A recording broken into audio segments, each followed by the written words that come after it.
पुरुषोत्तमम परम दयाल ठाकुर जी के पास आज चारू करंदा आए और आकर के ठाकुर जी से पूछ रहे हैं।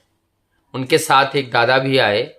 ठाकुर जी से पूछे, ठाकुर इन दादा के पास कुछ पैसे हैं और इन्हें लोन का कर्ज भी है, तो इससे और कुछ प्रॉपर्टी खरीदना चाह रहे हैं, तो क्या करें। परमदयाल श्री ठाकुर जी ने इस कार्य के लिए इस निवेदन के प्रत्युत्तर में उन्होंने उत्तरदान किए कि सबसे पहले अपने कर्ज को मुक्त करो, क्योंकि जब तक कर्ज मुक्त नहीं होते हैं तब तक आगे की ओर प्रोग्रेस नहीं होता है। तो पहला कर्ज मुक्त करो, उसके बाद जो कुछ भी करना है वो करना।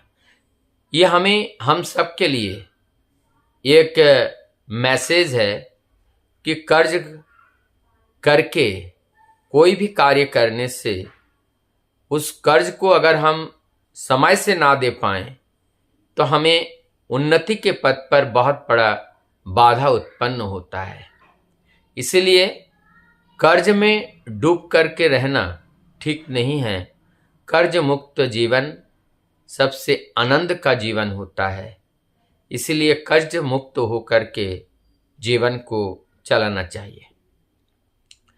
इसी बात के सिलसिले में परमदयाल श्री ठाकुर जी के पास हौजरमंदा बैठे हैं और बातचीत चल रही हैं एक फल को लेकर के।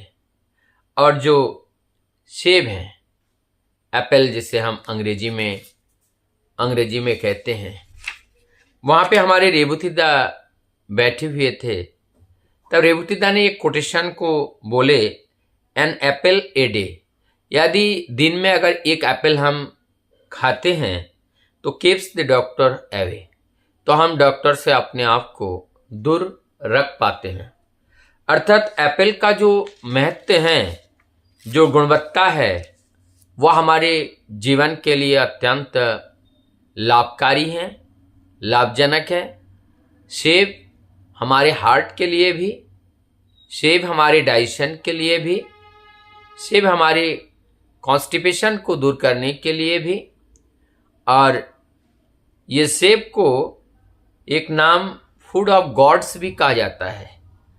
भगवान को चढ़ाने के लिए इसे काम आता है। परमदयाल श्री ठाकुर जी एक जगह कहते हैं, इसे सेब इसीलिए कहा जाता है क्योंकि इसे सेवा फल कहते हैं। जो हमने अभी बताया, god of food of gods, ये ईश्वर का फल है या सेवा फल के नाम से जाने जाते हैं।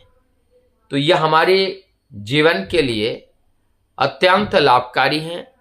सेब का ग्रहण करना, प्रत्येक दिन एक सेब का ग्रहण जो करते हैं वह व्यक्ति अपने हार्ट एवं शारीरिक कमजोरी से भी अपने आप को बचाने में सक्षम होते हैं। समय के साथ साथ जब शरीर वार्धक्य को प्राप्त करता है तब धीरे धीरे बीमारियां बढ़ती जाती हैं। सेब हमारी बॉडी के शेप को बना के रखता है, इसीलिए सेब हमारी जीवन के लिए अत्यंत लाभकारी है। वहाँ पे हौजरमंदा बैठे हुए थे, बातचीत चल रही हैं प्राणियों को लेकर। हौजरमंदा कह रहे हैं कि ठाकुर जी, हमने हमारे अमेरिका में वहाँ पे लोग गवेषणा कर रहे हैं कि शुक्र ग्रह में प्राणी हैं।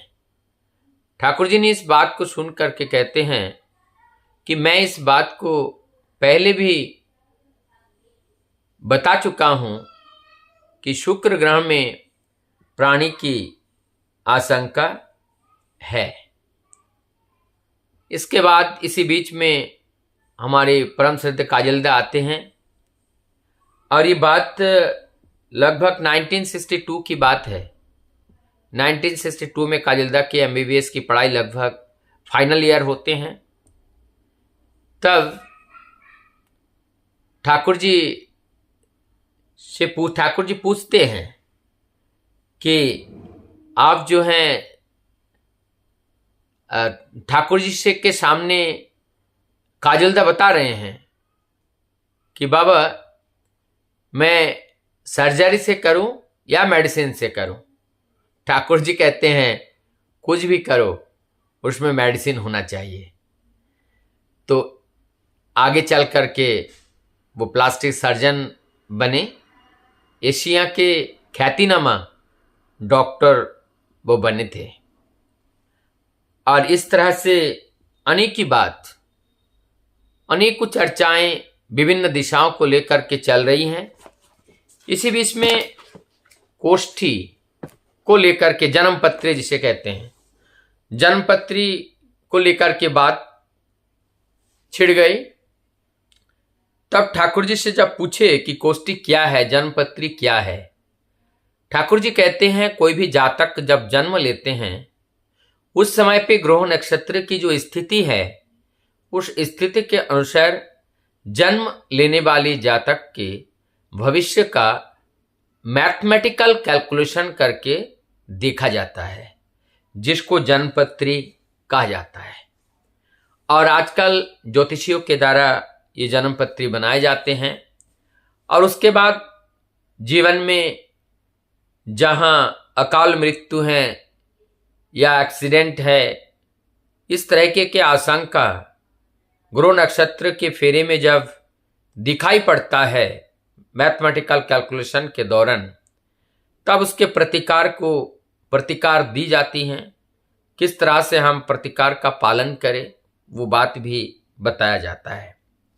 अब वहां पे बैठे थे हमारे चारुदा के कहते हैं कि ठाकुर बाइबिल में लिखा हुआ है you are from the world below, कि आप लोग इस दुनिया के नीचे तल से आए हैं।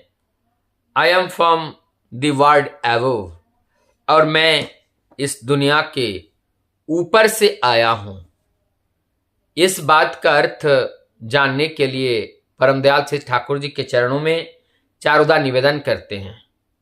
अब ठाकुर जी कहते हैं जब इस प्रवृत्ति मुखी जीव जागतिक जगत से जो जन्म लेते हैं वो उसे कहते हैं मर्तलोक के प्राणी। मर्तलोक के प्राणी तो ये भी हैं, ये जड़ प्राणी हैं, और जो ऊपर से आते हैं और ये चेतन प्राणी होते हैं, ये जड़ नहीं होते हैं। तो इसी प्रकार से उनका आना होता है, और इस जो जड़ जगत से आते हैं वो यहीं पर उनका सृष्टि होता है।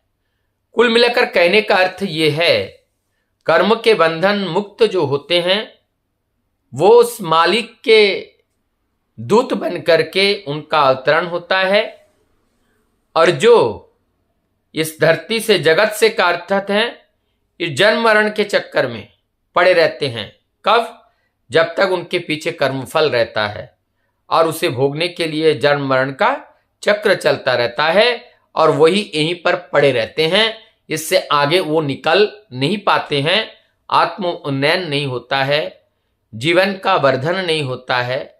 ऐसे ये सारी घटनाएं हमारे जीवन को स्पर्श कराती हैं कि कैसे हम परम सत्य को जाने, परम सत्य को समझे।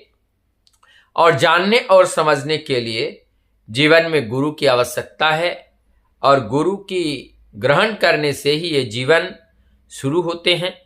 जहां हम लोगों ने सुना चूड़ाकरण, ये चूड़ाकरण पद्धति भी इसी का ही आधार है। चूड़ाकरण करते हैं चैतन्य का जागरण, और चैतन्य जागरण करती हैं दीक्षाकरण। बिना दीक्षा के चैतन्य का जागरण नहीं होता है।